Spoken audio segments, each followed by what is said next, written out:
Alors, il y a deux usages principaux des techniques biométriques de reconnaissance faciale. Le premier usage, c'est l'authentification. L'authentification, c'est vérifier qu'une personne est bien ce qu'elle prétend être. C'est une application qu'on a par exemple déjà dans certains aéroports. La deuxième grande famille d'applications, c'est l'identification. Et là, on cherche à savoir qui est cette personne.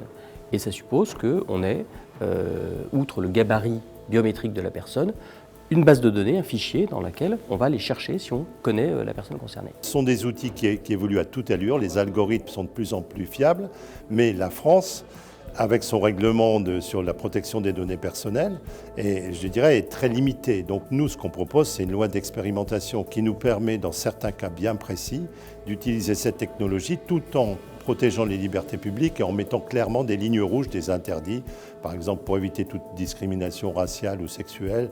Et donc pour protéger nos libertés, il faut protéger notre souveraineté et donc donner les moyens à nos entreprises de développer les technologies. Nous proposons une base de données européenne. Nous souhaiterions aussi, parce qu'il faut des contrôles, un organisme européen qui serait en charge de reconnaître la fiabilité des algorithmes développés, de contrôler. Et puis il y a évidemment un énorme sujet qui est celui de l'hébergement des données.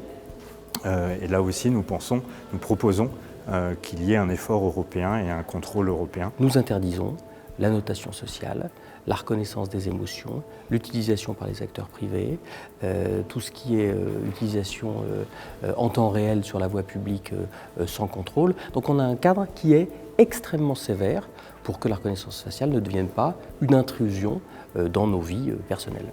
Pour nous, c'est non seulement le Parlement doit s'emparer du sujet, mais c'est le moment de le faire avant que la législation européenne n'intervienne. Et comme les Français sont très cartésiens, pendant que d'autres pays anglo-saxons sont beaucoup plus empiriques, ils font de l'expérience, nous pourrions conjuguer les deux et être un pouvoir d'influence important.